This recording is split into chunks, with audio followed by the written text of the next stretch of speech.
ඒ කියන්නේ හොඳට කල්පනා කරලා බලන්න තමන්ගේ කෙනා ඉද්දි වෙන කෙනෙක් එක්ක කායිකව සම්බන්ධ වෙනවා නම් ෆිසිකල් රිලේෂන්ෂිප් එකක් කන්ටිනියු වෙනවා නම් ඒක ඉලිසිට් එෆෙයාර් එකක් වෙලා තියෙනවා. ඒ කියන්නේ අනිවාර්යෙන් ඒක අනියම් සම්බන්ධතාවයක් වෙලා තියෙනවා ඊට කලින්. ඒ අයට මෙන්ටලි කනෙක්ට් වෙලා ඉන්නේ ආදරෙන් බැඳලා ඉන්නේ. ඒ කියන්නේ තමන්ගේ දැනට ඉන්න සහකරු තමන්ගේ බෝයිෆ්‍රෙන්ඩ් නැත්නම් තමන්ගේ හස්බන්ඩ් දැනෙන්නේ නැති මට්ටමට වෙන කෙනෙක්ව රීප්ලේස් වෙලා තියෙන තැනට. ඒ කියන්නේ ඒ කෙනා එක්ක තමයි කායිකව සම්බන්ධ වෙන්නේ. මේක අනියම් සම්බන්ධතාවයක් වුණත් තමන්ගේ කියන හැඟීම මත තමයි මේ පුද්ගලයා එක්ක ඒක සිද්ධ වෙලා තියෙන්නේ. just sex වලට විතරක් ඒක සිද්ධ වෙන දෙයක් නෙමෙයි. එතනින් එහාට ගියාට පස්සේ feelings වලට විතරක් කෙනෙක් එක්ක කායිකව සම්බන්ධ වුණා කියලා හිතන්නකෝ. කෙනෙක් එක්ක sexual ඉඳියා කියලා හිතන්නකෝ. feelings වලට විතරක් ඒ මොහොතට සමහරවිට confuse වෙලා අනපේක්ෂිත විදියට කායිකව කාත් එක්ක සම්බන්ධ වෙන්න පුළුවන්. හැබැයි feelings වලට විතරක් මේගොල්ලෝ හිටියොත් එහෙම අර මං කිව්වා වගේ mentally pre plan එකක් නැතුව තමන්ගේ කියන හැඟීමක් ඔය වගේ විශ්වාසයක් නැතුව මේ දේ සිද්ධ කරොත් අනිවාර්යෙන් මෙයා ගොඩාක් දුක් විඳිනවා. මානසික මොකද්ද මම මේ කරේ, මේක වෙන්න ඕන දෙයක්ද, තමන්ගේ බෝයිෆ්‍රෙන්ඩ් නැත්නම් තමන්ගේ හස්බන්ඩ් ඉන්නවනම්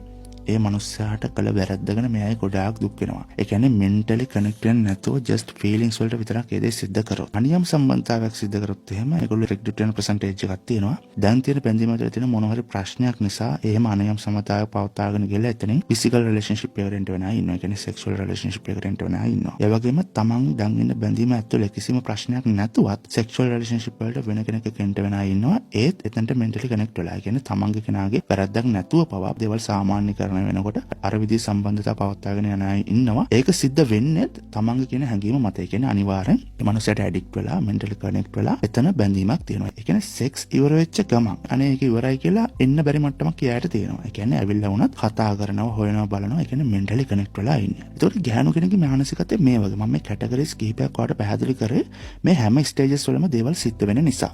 ලංකාව යට බොහෝ විට මේ just sex වලට විතරක්, ඒ කියන්නේ feelings වලට විතරක් කෙනෙක් එක්ක attach වෙන එක ගොඩක් hurt වෙනවා වැඩි බහුතරයකට. සුළුතරයක් ඉන්නවා මේක ප්‍රශ්නයක් නැති අය. ලංකාවේ සංස්කෘතිය, මානසිකත්ව හුරු වෙලා තියෙන විදිය, දෙමව්පියන්ගේ විදිය මේ ඔක්කොම එක්ක අනිවාර්යෙන් මේ වගේ මානසික සම්බන්ධතාවයක් මත, ඒ කියන්නේ තමන්ගේ කියන හැඟීම මත හරි බැඳීමක්, හරි විවාහ ජීවිතයක් ඇතුලේ පමණක් මේක සිද්ධ වෙන විදියට මානසිකත්වය හැදිලා තිනවා බහුතරයක් කාන්තාවන්ගේ. මිනිස්සු දුක් විඳින්න තියෙන ප්‍රතිශතය, අනවශ්‍ය විදියට තව මිනිස්සුන්ට යූස් වෙන්න තියෙන ප්‍රතිශතය ගොඩක් දේවල් මේකෙන් නැවතිලා තියෙනවා. ඒක සංස්කෘතිය, අපේ තියෙන විදිය නිසා, අපි ලංකාවේ තියෙන සිස්ටම් එක නිසා, මේ සිස්ටම් එක නිසා ඒව ගොඩක් නැවතිලා තියෙනවා. පොසිටිව්ස් නෙගටිව්ස් දෙපැත්තම තියෙනවා. සමහර පිරිමි ඉන්නවා මේ කායික සම්බන්ධතාවයෙන් පස්සේ ෂණිකව වෙනස් වෙනවා. ඒ කියන්නේ ඇත්තම කතාව එයා බැලුවට පස්සේ කායිකව එකතු වෙන්න තියෙන කුතුහලයට ලොකු හීන ලෝකයක් මවලා පෙන්නලා තියෙනවා.